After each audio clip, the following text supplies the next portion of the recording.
Yesterday on the show, we told you about the stealth warplanes of the Chinese, and tonight we are getting you the story of Iran's stealth warships. 2 of them will soon be deployed to the Persian Gulf. And what do we know about these warships? They reportedly look like this, like catamarans, except they are dangerous. The warships are 65 meters long. They can travel at 45 knots, which is 52 miles per hour or 83 kilometers per hour. They can strike targets that are over 700 kilometers away. And what kind of arms are these stealth warships carrying? Missiles? Air defense systems? These warships are fitted with Iran's new Nawab vertical launch systems. Also 4 20mm triple-barreled Gatling guns. There's also a 30mm autocannon and 16 Sayad series surface-to-area missiles. And that's not all. These stealth warships also carry 6 Abu Mahdi naval cruise missiles. It's not only deadly weapons these warships carry, but also a combat helicopter and 3 attack boats. Now, these warships were designed by Iran and produced in Iran. Iran is calling them world-class. They have been named after the slain Iranian military officers, Shahid Sayad Shirazi and martyr Hassan Bagheri. These stealth warships are the 2nd and the 3rd models of Soleimani-class vessels. The new warships were handed over to the IRGC, the Islamic Revolutionary Guard Corps, on Monday. Where will they be operating is the next question. These warships are headed towards the Arabian Sea, not too far from the dangerous waters where the Houthis, an America-led Navy coalition, have been facing off. While Iran is building a dangerous naval fleet, a country that once ruled the waves is now sinking in high tide. What am I talking about? Who can answer this question for me? What is it with the United Kingdom? Nothing seems to be working in its favor. Let me tell you what happened at the end of January. The British Navy was test firing a nuclear missile from a submarine. The test was being carried out off the coast of Florida. The nuclear missile was supposed to fly thousands of kilometers and then land in the Atlantic, somewhere between Brazil and West Africa. But things did not go as planned. On the D-Day, a dummy Trident II was propelled into the air, but the first stage booster did not ignite. The result? The missile left the submarine, went up into the air, and plop, it dropped right next to the submarine. In short, it was a flop show. You see, the British Ministry of Defence is more couthed. It's called the embarrassment and anomaly. It's actually much more than that. It's a disaster.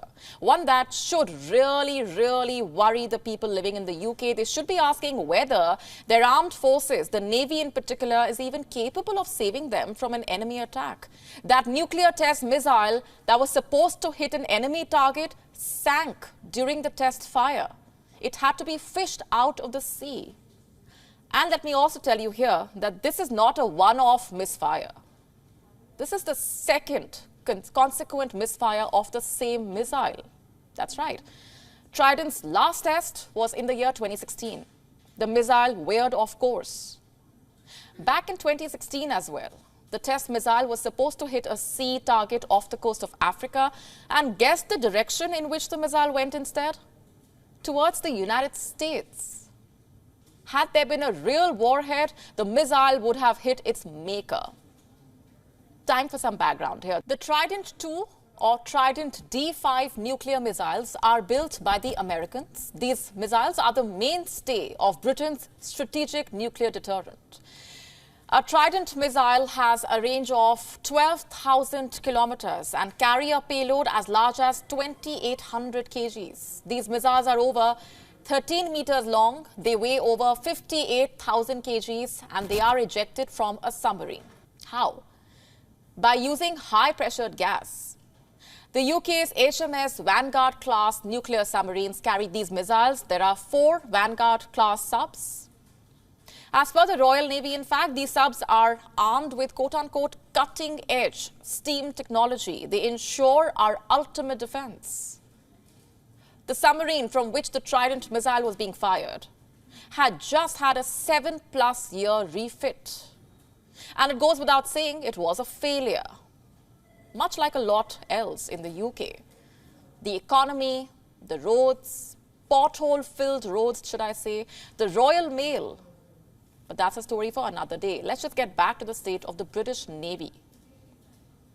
From once ruling the waves, today it has become a cartoon navy, the laughing stock of the world.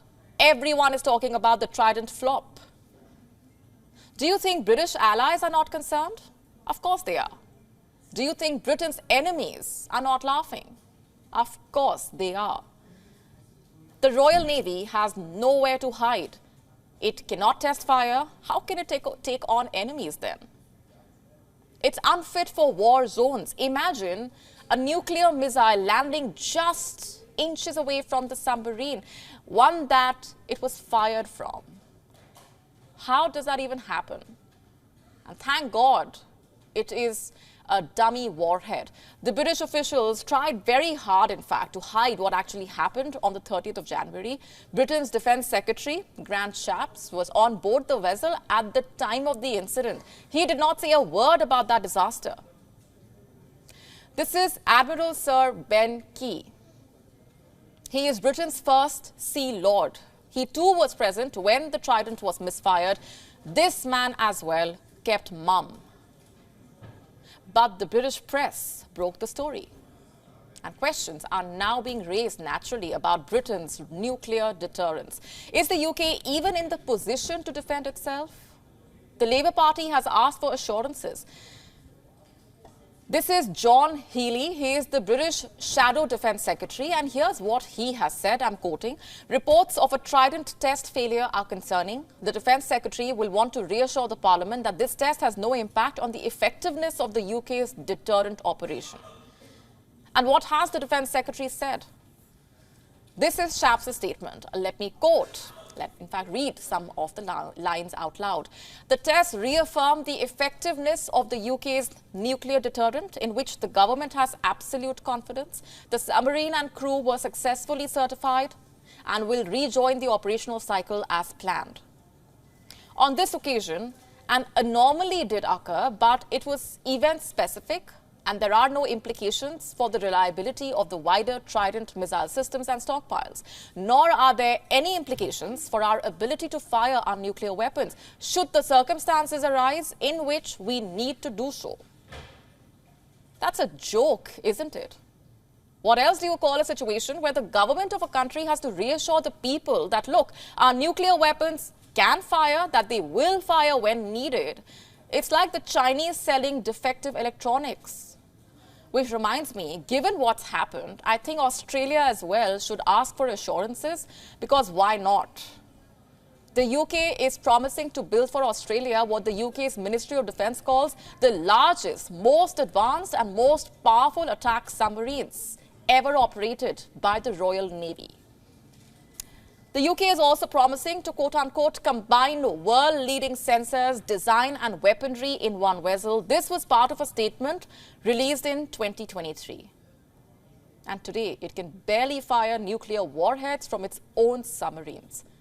How then does it plan to provide nuclear submarines or functional nuclear submarines to Australia?